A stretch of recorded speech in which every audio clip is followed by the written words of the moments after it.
in Pakistan or Afghanistan or other countries or in Arab countries, or what to talk of killing non-Muslims in US or in Britain or in the European countries. Whole of this phenomena, of this mindset, this thought, these ideas, this theology, this ideology, this philosophy behind this mindset is totally against Quran and Sunnah of the Holy Prophet, and totally against the teachings of Islam, and totally against the unanimous classical interpretations of Islam throughout 1400 years. Non-combatants were never allowed to be killed. Holy Prophet ﷺ used to give a categorical instruction that don't attack the people even if they are in the war, regular warfare during night, when the civilian population is sleeping, their children are sleeping, they have sick people, they are sleeping. Just wait till morning, declare that there's going to be a warfare in defense even. We will come to the kinds of the warfare afterwards. So even if you are fighting a defensive war, war against aggression, war against oppression, where we declare that this war was just war, a lawful war, according to the UNO resolutions, there is no difference as far as I have studied throughout my life as a humble student of Islamic law. I have not found a single minor difference on interpretation of the concept of warfare given by Islam and given by the UNO resolutions, Charter and Security Council resolutions. The only difference is of the terminology. When we go to the Islam, it is used the Arabic terminology of jihad, one aspect of jihad, and qital. When you come here, we say warfare or war. But the same concept of just warfare, with the fulfillment of specific conditions, we will come to that point later on. So the same thing was done. And again, the prisoners of war are not allowed to be killed. And a person who runs away, he is not allowed to be killed. And a very famous practice and conduct of Holy Prophet ﷺ regarding establishing the peace and forgiving the enemies is that it is quoted in, again, Sahih Muslim, in the chapter of the conquest of Makkah. When Holy Prophet entered the Makkah, he said, "Man dakhala dar Abi Sufyan fahuwa aminun, wa man alqa as-salah fahuwa aminun, wa man aghlaqa babahu fahuwa aminun." Whoever enters Abu Sufyan's house, he was the leader of the Meccans, non-believers, disbelievers. He was their leader. He said, since they surrender, the Mecca was conquered. He said, any person who enters his house, he would be safe. Whoever lays down his weapons, disarms himself, he would be safe. Whoever shuts his door and gives a message of peace to the Muslim army, he would be safe. Without any written agreement. Just we need a message that he wants peace. And he is no more fighting or attacking on us, our people. That's it. The peace would be guaranteed to him. So this is what Islam says and what Prophet of Islam has declared.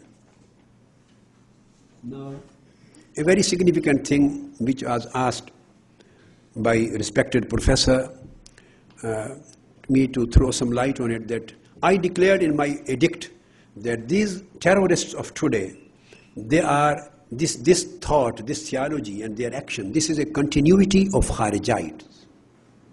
So this is a Kharijite ideology. It has nothing to do with Islamic ideology. So who are the Kharijites? In Arabic we say Khawarij, Kharijites. There was a group of people who appeared in the days of Sayyidina Ali, the fourth guided caliph. And they turned against him. They were the first people, in fact, who were involved in killing of the third caliph, Sayyidina Uthman. Then they joined the army of Sayyidina Ali, and then they left him, they turned against him, they took up the arms, and the first group armed people who raised the Islamic slogan, La hukma illa lillah. We want Islamic order on this earth. So this was their slogan, and same is the slogan of the today's so-called Islamists or so-called terrorists. They say, we don't want democracy. Everything is kufr. We don't want this and that. The rulers Muslim rulers are even kafir. We want rule of law. This was the first slogan raised by the Kharijites when they left the army of Sayyidina Ali. La hukma illa lillah. We want the rule of law on the land. And they declared Sayyidina Ali as kafir, the fourth guided caliph. And the companions of Prophet were declared by Kharijites as disbelievers. And number three, they declared a war against them. killing them is not only lawful, it is obligatory on us. The same theology, philosophy, ideology, mentality is continuing. Let me quote a few words of the famous hadith. I have written a full book on the subject, Al-Intibah fil Khawarij wal Harura. I have compiled all relevant ahadith, about 100 ahadith, from Siyasita and other books on the subject of Kharijites and their signs. Separate book is available. Holy Prophet said, and it is related in Sahih Bukhari by Imam Bukhari and Muslim and Abu Dawud and Tirmizi, so but Jama'ah of Ashab al-Sitta. Holy Prophet said, يَخْرُجُ فِي هَذِهِ الْأُمَّةِ. It is related by Abu Sa'id Khudri radiyallahu ta'ala, a famous companion, and he says, then Abu Sa'id Khudri interprets the word يَخْرُجُ فِي هَذِهِ الْأُمَّةِ, that there shall appear a folk in this ummah. Abu Sa'id Khudri said that Holy Prophet did not say وَلَمْ يَقُلْ مِنْهَا. He didn't say that amongst my ummah. There is a very juristic wisdom being explained by Abu Sa'id Khudri. He said, Holy Prophet didn't say that they would be from my ummah. He said, this group will appear in my ummah. He said, it means that Holy Prophet gave us a message that they will announce or declare or proclaim to be in my ummah, but they won't be in my ummah. This is the interpretation by Abu Sa'id Khudri of the words of Holy Prophet. قوم تحقرون صلاتكم مع صلاتهم يقرؤون القرآن لا يجاوز حناجرهم وحلوقهم يمرقون من الدين مروق السهم من الرمية. There shall appear a folk in this ummah. And he did not say from it. Then he said they will read Quran. He talks, Holy Prophet explained their extreme religiosity.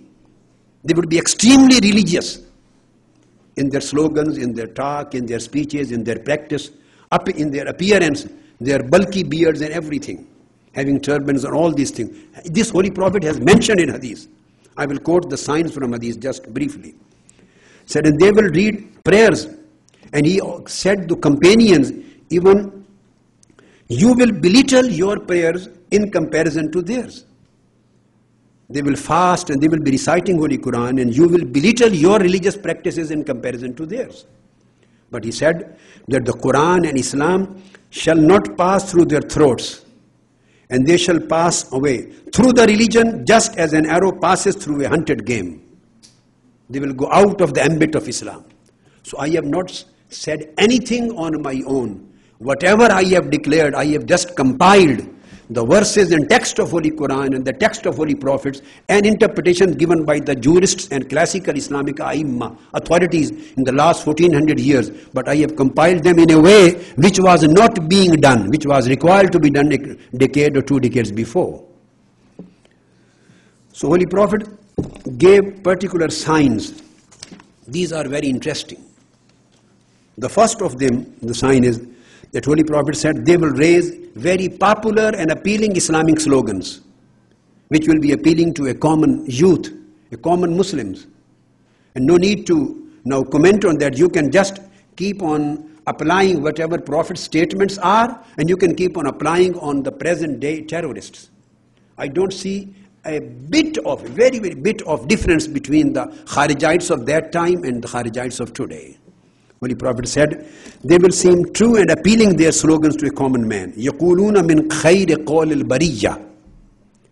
Their words would be the best of the Islamic people, just to mislead the people. And Sayyidina Ali interpreted, their words are right, but their intentions are wrong.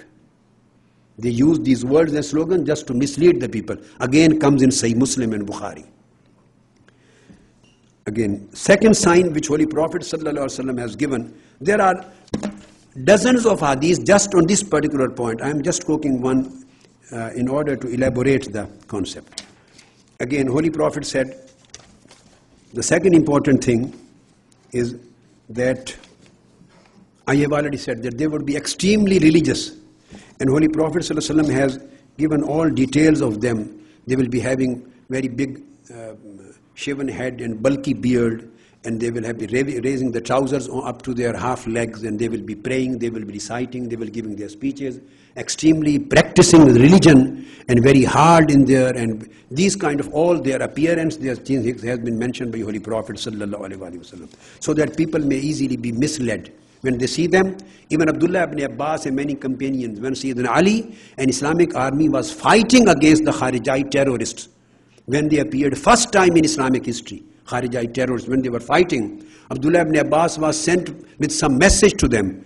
So when he saw them praying and fasting and reciting the Quran with the beard and doing all these things, so he was shaken. He came back and said that I couldn't consider these kind of men, are we going to fight with them? Then Sayyidina Ali said, Wallah, by God, I heard these words from Holy Prophet. And he said, they should be terminated like Ad and Samud. And the person who eliminates them, these terrorists, and terminates them, he would be rewarded in the day of judgment. Then he said, we became brave and we started fighting them. And the third important thing which Holy Prophet has mentioned is that they will brainwash young people. The youth would be brainwashed by them. The Kharijites will be brainwashed youth, young people. And you know, most of the age group, teenagers and 20s ages, mostly the youth, they have been brainwashed. Every single day, any terrorist or would-be terrorist who is caught, he is always brainwashed youth. And he has parroted specific verses of Quran with wrong interpretations and parroted specific traditions of the Hadith and Sunnah with wrong interpretations. He is totally brainwashed and he claims to be a mujahid. He is serving Islam, killing by whole of humanity. So Holy Prophet says, سَيَخْرُجُ قَوْمٌ فِي آخِرِ الزَّمَانِ. And this will happen in the end of the time, in the last century, and quite a long time later. He said, أَحْدَاثُ الْأَسْنَانِ صُفَحَاءُ الْأَحْلَامِ. There shall appear a folk young in age and foolish, immature mentally, and they would be young in age. They would be brainwashed for this purpose. This is a categorical statement of Holy Prophet. That's why I connect them, that these are the continuity of the Kharijite theology. Then next thing Holy Prophet ﷺ said, again this is in Bukhari, Muslim, muttafaq alayh. This hadith cannot be disputed, cannot be rejected. Again Holy Prophet said, they would appear from the east. They would appear from the east. يَخْرُجُ نَاسٌ مِنْ قِبْلِ الْمَشْرِقِ. Again it comes in Sahih Bukhari and Sahih Muslim, muttafaq alayh. If people shall appear from the east, then remaining signs which I have already mentioned, Holy Prophet quoted those kind of signs. And then finally he said, they will pass through the religion of Islam just as an arrow passes through a hunted game, and they will never return until an arrow returns to its bowstring. It means if you want to correct them, those who are already brainwashed, those who have taken the arms, those who have become the suicide bombers and the terrorists, they will never come back. You have to fight them. And those who are would-be suicide bombers or would-be terrorists, they are accessible to them. You have to work on them to change their mindset, their theology, their ideology, the work which we are trying to do, our humble efforts. Again Holy Prophet said, don't consider that these Kharijites would appear just in the days of Sayyidina Ali, the first century of Islam or first 2 centuries of Islam. No. He said they will keep on continuing coming up again and again in all decades, all centuries, till the end